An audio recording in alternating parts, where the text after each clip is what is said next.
है। किसने झालावाड़ के जालौन को राजधानी के रूप में बसाया? ये क्वेश्चन थोड़ा कंफ्यूज करने वाला है कि झालावाड़ कब बसाया और झालावाड़ कब स्थापित हुआ, दो अलग अलग क्वेश्चन हैं। तो झालावाड़ की स्थापना तो हो गई थी 1791 में ही, जिसमें जालिम सिंह ने स्थापना कर दी थी, लेकिन इसको एक राज्य का दर्जा 1838 ईस्वी में अंग्रेजों के टाइम में दिया गया था मदन सिंह ने। जालिम सिंह ने जब इसकी स्थापना की उससे पहले ये उमेदपुर छावनी के नाम से जाना जाता था, उमेदपुर छावनी।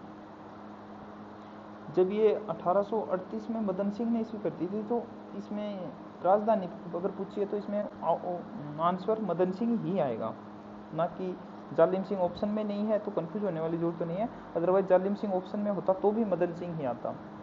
इसके अलावा भी अगर झालावाड़ के और क्वेश्चन देखें तो ये एकमात्र रियासत है जो अंग्रेजों के टाइम में स्थापित हुई, एकमात्र रियासत जो अंग्रेजों के समय स्थापित की गई थी। तो ये झालावाड़ से संबंधित एक नया क्वेश्चन है और ये नवीनतम रियासत भी है, नवीनतम रियासत। इसके बाद में रियासतें नहीं बनी। क्वेश्चन नंबर 16, सिरोही के चौहानों के संबंध में कौन सा कथन सही है? सिरोही के चौहानों के संबंध में अपन कथन देखें तो पहला है, सिरोही के शासक शिव सिंह ने 1823 में अंग्रेजों से संधि की। ये बात अपन ने पढ़ी होगी, बिल्कुल सही बात है।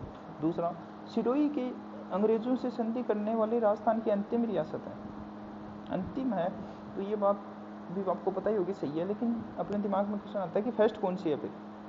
तो फर्स्ट रियासत है भरतपुर थी, जिसने 29 सितंबर 1803 में ही संधि कर ली थी, क्योंकि रणजीत सिंह थे तो वो अंग्रेजों के फेवर में थे और उसी टाइम इन्होंने संधि कर ली थी। तो ये कथन एक भी ठीक है, कथन दो भी ठीक है। तो ये इसका answer, right answer option C हो जाएगा। क्वेश्चन नंबर 17, आमेर शासक मान सिंह के संदर्भ में सही कथनों का चुनाव करना है। आमेर शासक मान सिंह के संबंध में सही कथनों का चुनाव करना है। तो इसमें मान सिंह ने पहला अपन ने पढ़ा है मानपुर बसाया और बंगाल में अकबर नगर बसाया, बिल्कुल सही बात है। दूसरा, मान सिंह ने आमेर में शिला माता का मंदिर बनाया, जिसकी मूर्ति मान सिंह बंगाल के शासक केदार से मांग के लाए थे। ये बात बिल्कुल है। मान सिंह ने बिहार में रोहतासगढ़ और जयपुर में सुदर्शनगढ़ किलों का निर्माण कराया।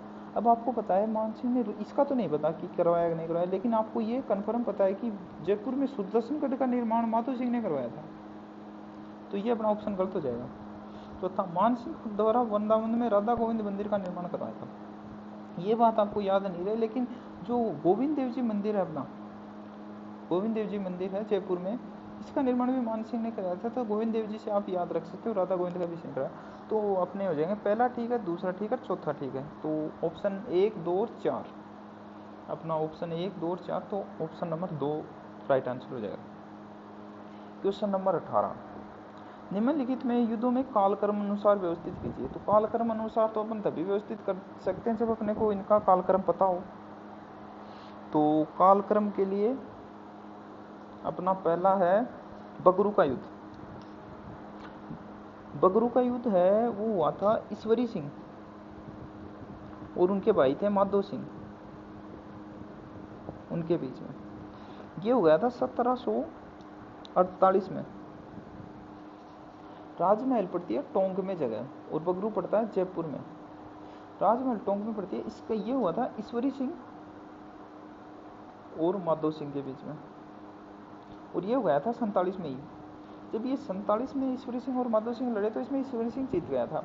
फिर माधो सिंह ने मराठों की मदद से, मराठा थे पेशवा और होलकर, मराठा पेशवा और होलकर ने माधो सिंह की मदद की। तो इस युद्ध में फिर ईश्वरी सिंह हार गया और माधो सिंह जीत गया। इसके अलावा फिर ये अपन देखें कि बटवाड़ का युद्ध है। तो बटवाड़ का युद्ध हुआ था 1761 में, जो कि हुआ था माधो सिंह और कोटा के थे शत्रुसाल, इनके बीच में। ये रणथंबोर को लेके हुआ था। रणथंबोर जो किला है अपना, उसको लेके हुआ था। इसमें शत्रुसाल को पराजित किया था माधो सिंह ने और माधो सिंह विजयी रहा था। इससे पहले वही बगरू और राजमहल की तरह काकोड़ का युद्ध हुआ था। काकोड़ का युद्ध हुआ था माधो सिंह और होलकर के मध्य, माधो सिंह वर्सेज होलकर। यहाँ बगरू के युद्ध में होलकर इसका पक्ष में था, लेकिन आर्थिक मतभेदों के चलते इनका आगे डिस्प्यूट बढ़ गया और ये ओपोज में खड़े हो गए और ये रणथंभौर पे अधिकार करने के चक्कर में होलकर इनके विपक्ष में आ गया। इसमें फिर ये माधो सिंह विजयी रहा और उसी टाइम फिर इन्होंने मोती डूंगरी में ये मंदिर बनवाए। जयपुर मोती डूंगरी जो जगह पड़ती है अपने, उसी में विजय होने के पश्चात इन्होंने ये मंदिर बनवाए। तो अपना मोटा मोटा कंक्लूजन निकलता है भाई 47 में ये, इसके बाद ये 48 में, इसके बाद काकोड़ का और काकोड़ के बाद भटवाड़ का। तो 2 1 4 3, तो 2 1 4 3 यानी कि ऑप्शन नंबर 4 राइट है। इसके लिए अपने को मुख्य जो बगरू है वो राजमहल इनका तो अपने को स्पेसिफाई सन याद रहनी चाहिए। बाकी बटवाड़ और काकोड़ का तो ना भी रो तो चले, तो अपन उससे निकाल सकते हैं थोड़ा, ठीक है। अगर अपने को इसका दोनों का पता होता तो अपन इससे इजीली कर सकते थे। अगला है गलत कथनों की पहचान कीजिए। अवा महल की तीसरी मंजिल रतन मंदिर के नाम से जानी जाती है। अवा महल का निर्माण 1799 ईस्वी में करवाया गया और इसे भगवान कृष्ण के मुकुट के आकार का है। यह राम सिंह के कार्यकाल में निर्मित किया गया। और अगला है, यह विशेष रूप से इसलिए बनाया गया था कि महल की महिलाएं आसानी से तीज की शोभा यात्रा देख सके। तो पहले कथन पे चलते हैं। भाई तीसरी मंजिल रतन मंदिर है तो अपने को पता होना चाहिए पांचों ही मंजिलों के नाम। तो इसकी फर्स्ट जो है वो है शरद मंदिर, इसकी जो सेकंड है वो है रतन मंदिर, और इसकी जो थर्ड है वो है चित्र विचित्र मंदिर, और इसकी जो फोर्थ है वो है सूर्य प्रकाश मंदिर, और इसकी जो फिफ्थ है वो है हवा मंदिर। तो ये यहाँ पे सेकंड है और यहाँ पे थर्ड दे रखा, तो ये गलत हो गया। अब दूसरा, हवा महल का निर्माण 1799 ईस्वी में बनवाया था तथा इसने भगवान का, तो एक कृष्ण के मुकुट वाली बात तो ठीक है, ये अपने को अभी पता नहीं है। तो ये आप इस बात से याद रख सकते हैं कि 1999 ईस्वी में राज्य सरकार ने हवा महल की 200वीं वर्षगांठ मनाई थी, तो उससे अपन याद रख सकते हैं 1799। दूसरी बात, हवा महल का निर्माण 1799 ईस्वी में प्रताप सिंह ने करवाया था, ये एक नॉर्मल बात है, ये अपने को वैसे भी याद रही। तीसरा है राम सिंह के कार्यकाल में, तो ये अपन यहीं खारिज हो जाता है राम सिंह कि प्रताप सिंह ने करवाया था इनका, तो 1799। चौथी बात, ये विशेष रूप से इसलिए बनाया गया है ताकि महल की महिलाएं आसानी से तीज की, तो तीज यात्रा नो डाउट, तीज और गणगौर की यात्राएं जयपुर की फेमस हैं और ये बड़ी चौपड़ पे है, तो यहीं से निकलती हैं तीज यात्रा, तो इसके चलते ये उद्देश्य हो सकता है। तो कन्फर्म अपने ये दोनों गलत हैं, ये कन्फर्म सही है। तो केवल 2 अगर सही मिलता है तो पहले तो उस पर ट्राई करते हैं, लेकिन केवल 2 तो है नहीं, तो अपने को जानना पड़ेगा 2 और 4 सही हो। उससे पहले अपन देखते हैं कि गलत पूछे हैं, तो गलत हैं 1 और 3। अगर अपने को 1 और 3 मिल जाता है तो अपन इजीली आंसर कर सकते हैं, तो इसमें ऑप्शन नंबर 3 राइट आंसर हो जाएगा। अगला है मुंडियारी खात का विषय। मुंडियारी ख्यात का संबंध मारवाड़ के राठौड़ों से है। अच्छा जी, मुंडियारी ख्यात के बारे में ये है कि भाई इसका राइटर कौन है, तो इसके राइटर वैसे भी स्पेसिफाई कोई नहीं है। चारण और भाट जो थे मारवाड़ के, उन्होंने थोड़ी थोड़ी करके सभी ने लिखी थी, अपने अपने टाइम में सबने थोड़ी थोड़ी करके मारवाड़ का पूरा इतिहास लिखा था इनमें, तो इसका राइट आंसर ऑप्शन डी हो जाएगा। अगला क्वेश्चन है, निम्नलिखित में से वास्तुकला से संबंधित कौन से ग्रंथ मंडन द्वारा लिखित हैं। तो मंडन द्वारा लिखित है, तो एक तो सीधा तरीका है, जो जिसमें नाम मंडन है वो तो कन्फर्म मंडन के हैं, तो इसमें मंडन आ गया, इसमें मंडन आ गया, ये मंडन है। कन्फ्यूजन यहाँ इन 3 में है। तो देवमूर्ति प्रकरण मंडन का एक बहुत ही प्रचलित ग्रंथ है, तो इसका पता अपने को अमूमन रहता है। राजवल्लभ मंडन और वास्तुसार मंडन कंफ्यूज करने वाले हैं। जो वास्तु मंजरी और एक और आता है उधार धोरणी करके, तो वास्तु मंजरी जो है ये है इनके भाई नाथा का, मंडन के भाई थे नाथा, इनका जो ग्रंथ है ये है। अच्छा जी, उधार धोरणी रचना है इसके पुत्र गोविंद की, मतलब इनके पुत्र मंडन के पुत्र गोविंद हैं, उनकी रचना है उधार धोरणी, ये भी एक इम्पोर्टेंट रचना है। इसके अलावा जो भी रचनाएं हैं ये सारी मंडन की ही हैं। अगर सिर्फ अकेला राजवल्लभ आता तो ये रचना कुंभा की हो जाती, पीछे अभी पटवार 2013 में क्वेश्चन पूछा गया था कि राजवल्लभ के खंड कितने हैं, खंड, तो ये 5 खंड की रचना है और राजवल्लभ सिर्फ कुंभा की है, और राजवल्लभ मंडन जहाँ आ गया तो ये मंडन की होगी। तो ये पहला, दूसरा, तीसरा, चौथा, पांचवा, ये पांचों रचनाएं मंडन की हैं। तो इस हिसाब से अपना ऑप्शन सी राइट आंसर हो जाएगा। अगला क्वेश्चन है 22 नंबर, निम्नलिखित में से कौन सा कथन सही है? सही पे अंडरलाइन कर लो। पहला है कि बदायूं ने हल्दीघाटी युद्ध को गोविंदा युद्ध शब्द का प्रयोग किया, ये बात बिल्कुल सही है, बदायूं ने गोविंदा का युद्ध कहा। दूसरा, मेवाड़ की चित्रकला की शुरुआत चामुंड में हुई, ये बात भी सही है, चामुंड प्रताप ने बसाई और वहाँ पे फिर चित्रकला का शुरुआत किया। जब तक 1597 में प्रताप की मृत्यु नहीं हो जाती तब तक अच्छी प्रोग्रेस की थी, और सर्वाधिक विकास इसका हुआ था फिर अमर सिंह के टाइम में।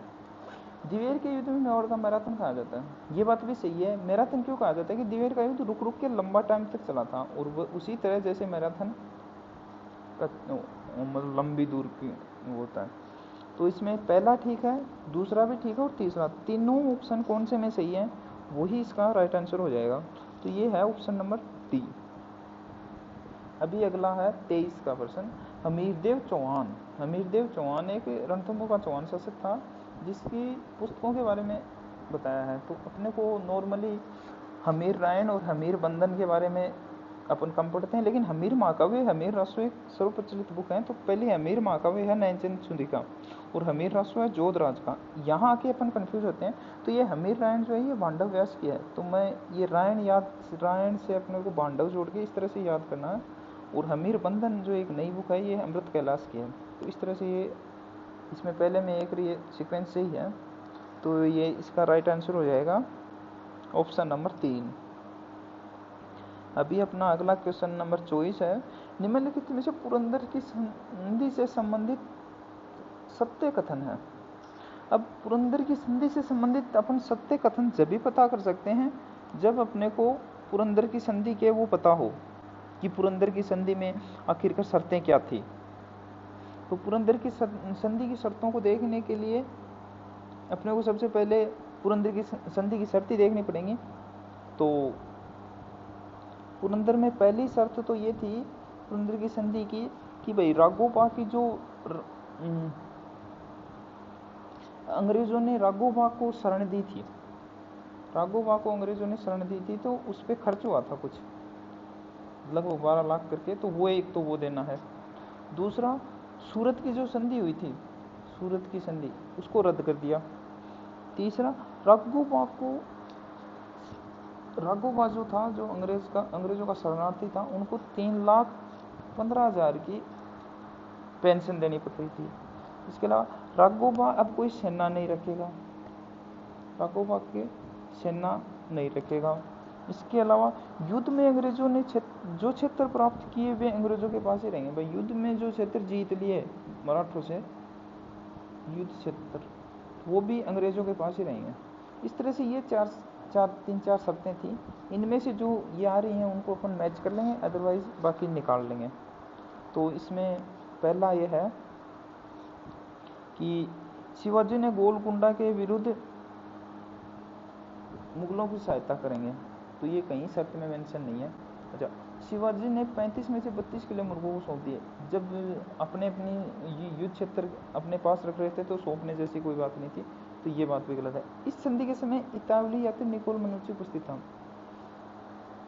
संधि शर्तों में तो ये बात मेंशन नहीं है कि ये यात्री था कि नहीं था, लेकिन आपने पूरा शिवाजी जब पढ़ते हैं तो आता है कि ये इतावली यात्री निकोलो भारत भ्रमण पे आया हुआ था, तो उस टाइम ये उपस्थित था। और अपने को कहीं ना कहीं यही बात पूछने के लिए ये क्वेश्चन डाला गया है। तो इसमें राइट आंसर ऑप्शन डी हो जाएगा। क्वेश्चन नंबर 25, निम्नलिखित स्रोत में कौन से लोग प्रत्यार वंश के संबंध में जानकारी प्राप्त करते हैं? तो इसका पहला बाहुक प्रशस्ति, दूसरा गटियाला प्रशस्ति। ये दोनों अपनी सुनी हुई हैं कि ये प्रत्यार वंश, ये दो नई प्रशस्तियां हैं जो अपन प्रत्यार वंश जब पढ़ेंगे तो ये अपने सामने आ जाएंगी। तो ये चारों ही प्रशस्तियां प्रत्यार वंश से संबंधित हैं। तो इसमें राइट आंसर हो जाएगा ऑप्शन नंबर डी। तो ये अपने जीके का सॉल्यूशन हो गया है क्वेश्चंस का। Thank you.